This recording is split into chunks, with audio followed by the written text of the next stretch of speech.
In a world where silence is a haunting echo, where the sun barely pierces through thick, ashen clouds and the air hangs heavy with dread, we find ourselves in the remnants of what was once a bustling city. This is not just an apocalypse, it's a nightmare that never ends. Meet Sarah, a survivor hardened by grief and loss, wandering through the crumbling skeletons of skyscrapers, clutching a rusted knife, her only weapon against the horrors that lurk in the shadows. Her once vibrant green eyes have dulled to a faded hazel, reflecting the desolation around her. She moves cautiously, every sound amplifying the tension, each step weighed down by the memories of her past life. It all began with a virus, not just any virus, but one that turned people into something monstrous, something not quite human. The infected roamed the streets, hunting the uninfected, driven by an insatiable hunger. They were no longer family, friends, or neighbors.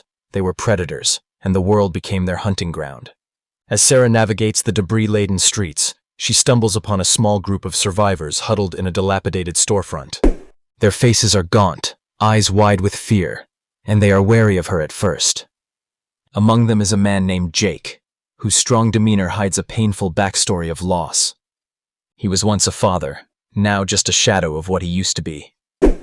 "We need to stick together," he urges, his voice shaky yet firm. "There's safety in numbers, but we must leave before nightfall. They come out when it's dark." As twilight descends, the survivors gather their meager supplies, and a bond begins to form. However, Sarah can't shake the feeling that something is off. A sense of paranoia creeps in as she notices Jake's lingering glances at her, an intensity in his gaze that sends shivers down her spine. What if one of us is infected?" she whispers to the group, her heart racing. The air thickens with tension, the unspoken fear hanging heavily above them. Jake's eyes narrow. "We'll know if someone shows signs. We just have to trust each other." As they prepare to leave, the group hears a faint scratching sound, like nails against concrete. It sends a chill through them, an instinctive terror that has become all too familiar. They freeze, hearts pounding in their chests, and instinctively move toward the back of the store, seeking refuge. Suddenly, the door bursts open, and a figure stumbles in. A woman, her clothes tattered, face smeared with dirt and blood. "Help me!" she cries, her voice a desperate plea. But the group hesitates, remembering the stories of infected individuals who lured survivors into traps. Jake steps forward cautiously. "Are you infected?" he demands, his voice a mixture of authority and fear. The woman shakes her head, tears streaming down her face. "No, I swear. I was attacked, but I escaped. Please, you have to believe me." In that moment, the moral dilemma hits hard. Should they trust her and risk their lives, or should they turn her away and possibly lose a chance at salvation? The group debates, voices rising in panic. Sarah feels torn, the weight of humanity pressing on her conscience. Just as they reach a decision, the scratching sound grows louder, more frantic, and they realize it's not just the woman at the door. Shadows move outside, figures lurking just beyond the fading light. The infected are here, drawn by the commotion. "We have to go, now!" Jake shouts, his voice slicing through the chaos. They grab what they can and sprint out the back door, the woman following close behind, her breath ragged. The streets are dark, littered with remnants of a civilization that once thrived.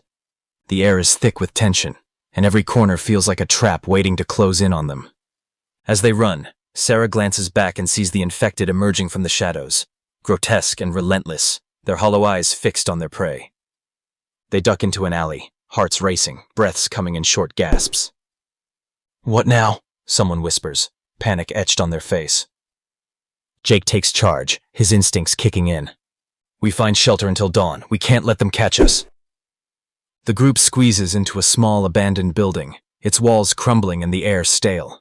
The woman, still panting, looks around with wide eyes. "You can't hide here. They'll find us. We need to keep moving." But Jake shakes his head, determination hardening his features. "We stay here. We'll take shifts watching. We can't afford to be reckless." As night envelops the city, the infected roam the streets outside, their guttural growls echoing in the darkness. Sarah sits against a wall, her mind racing with thoughts of survival, and the woman approaches her. "You're scared, aren't you?" she says softly. "Of course I am. We're all scared," Sarah replies, her voice trembling. But I'm more scared of what we might become if we lose our humanity. The woman's gaze turns somber. You think it's better to be dead than to become one of them? I'm not so sure anymore. The night stretches on, filled with the haunting sounds of the infected prowling outside. Each creak of the building feels like a countdown, their fate hanging by a thread. Just when Sarah thinks they might survive until dawn, a loud crash echoes from the front of the building. The infected have found them. Panic erupts as Jake shouts for everyone to run. In the chaos, Sarah feels a hand grab her wrist. It's the woman. "Come with me," she yells, dragging Sarah toward a back exit. They burst through a door just as the infected flood in, their eyes glinting with hunger. They run into the night, the sounds of chaos behind them. But as they reach the alley, Sarah's heart sinks. Jake and the others have scattered, and the infected are closing in fast. The woman turns to Sarah, eyes wild. "We need to split up. It's our only chance." Torn between fear and instinct, Sarah nods. They part ways, each taking a different path into the darkness. The sounds of the infected grow louder, and dread fills the air.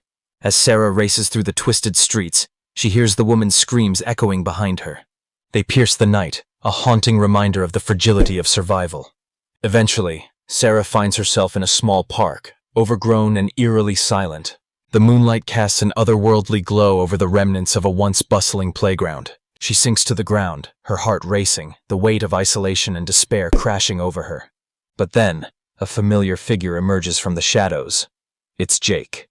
He looks disheveled, covered in grime and blood, but alive. "Sarah," he gasps, relief washing over his features. "I thought I lost you." "What happened to the others?" she asks, dread pooling in her stomach. "I don't know. I didn't wait to find out. I came looking for you," he replies, desperation in his voice. But as they embrace, Sarah notices something off about Jake. A flicker of something primal in his eyes, a shadow of the infection. "Jake, are you okay?" she whispers, her heart sinking. He pulls back, a smile that doesn't reach his eyes, a darkness lurking beneath the surface. "I'm fine, Sarah.